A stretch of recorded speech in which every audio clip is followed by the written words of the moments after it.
The self arrives at last. Ladies and gentlemen, my name is eSports Money, ZSM, Mac10, whatever you want to call me, and welcome to my guide to jungling Warden and patch 7.06b in Dota 2, of course. What other game would I be making a video about? So, in a lot of my guides, I get a Hand of Midas for the sake of getting a Hand of Midas. Like, it's a good item on a lot of heroes, but generally speaking, like if I'm making my Jakiro or Crystal Maiden or another support jungling guide, and I happen to get a Hand of Midas, it's mostly just to demonstrate a solid period of time which you can get one, and just to show what happens in both the early and I guess later stages of the jungle, because like I would call 9 minutes a very late stage to be in the jungle. You should have, you should either be leaving or have left the jungle by then, depending on what hero you're playing. Warden's a little bit different. Getting my Hand of Midas is going to be at about 8 minutes, and I don't really do this for the sake of demonstration. This is actually what I do if I'm going to jungle this hero, because I want a Hand of Midas. He has a Tempest double with his ultimate. He creates a second hero, second version of himself, which if you're watching this guide you probably already know. And when you get a Hand of Midas on there, you get a separate cooldown for it, and that item's gold and experience bonus is given to Warden, the hero, not the Tempest double, wherever Warden is on the map. So that's pretty awesome. It also means that if you're doing one of those old school rat things, which you can't really do as much anymore because you can't put a Divine Rapier on your Tempest double anymore.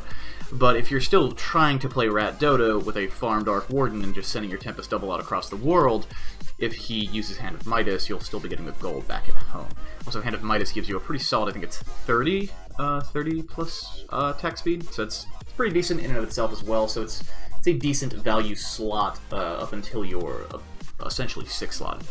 So, I'm going to be working towards that Hand of Midas, and you might have noticed that there's no real like pattern or rhyme or reason to the way that I'm using my E. So like my E, it's sort of like a little landmine if you're not familiar with it, except unlike a Goblin Techie's landmine, it's a single target nuke when it's activated and actually chases and damages a single target.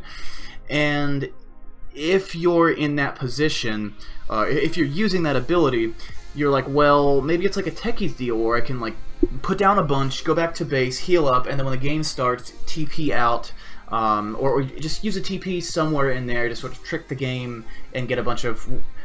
I have tried going out, throwing down spirits, walking back to base, regenning up, and going back out and putting down more spirits in so many different ways, and in all of them, there was no real noticeable gain. Another thing is you have to spread those mines around or else they'll all hit the same target. So in some instances you'll see all 4 spirits go to the same creep, but once you get around that and you spread out your spirits appropriately, the very best you're going to get is wiping out a single creep camp.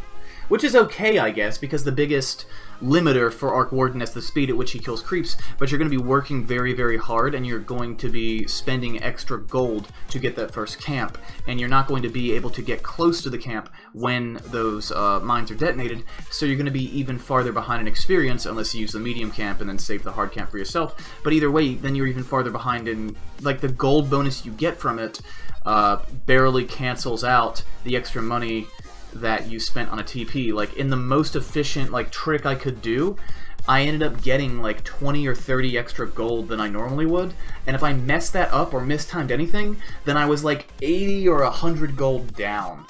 So really, the way that I jungle him is I max my E. That's how many points you want to put into your Q and your W is up to you. I like to have at least 1 point in my W. I put more than 1 into it because I like the ability. But it's kind of a value point. You can put more. You can start stacking points into your Q if you so desire. But I do like to max that E, and I use it as additional nuke damage. If you want to be super efficient, you can kill off the small centaurs and the small Ursas to remove the magic resist aura that they have, so that your Tempest little bonus spirit does extra damage. But again, it's not that big of a deal. Like it's basically just to increase your overall DPS on the camp, and it's not something that causes a massive difference. I think at the very worst, if I never use that ability the whole time in the jungle, I might add a minute to my Midas time. The best Midas time you can possibly expect if you are very efficient, hit all your stacks, and yeah, you're going to be expecting about 7:30 maybe 7 minutes. I've never seen that personally.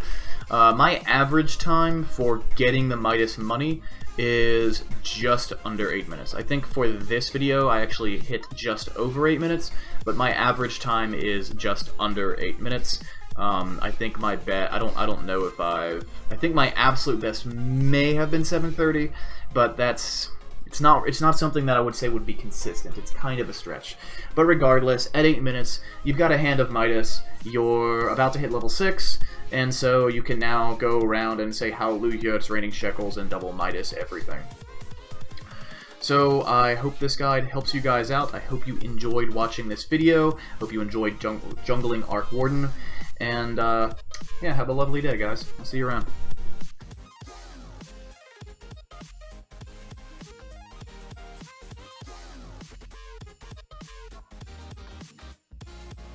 Double Midas! Ladies and gentlemen, my name is Esports Money's ESM Mac10, whatever you want to call me, and thank you for watching that video. If you liked that content, don't forget to hit the like button. If you want to see more content from me, hit the subscribe button. There's actually a little bell icon next to the subscribe button, and if you hit that button, then whenever you have YouTube open and I go online or post a video or really do anything, you'll get a little update from me. If you want to support the channel further, there are Amazon affiliate links in the video description below for pretty much every single piece of hardware in my computer. Additionally, there's also an Amazon referral link for Amazon Prime, so whenever you use that to get an Amazon Prime membership, you support the channel at no additional cost to you. So thank you very much, guys, and have a wonderful day.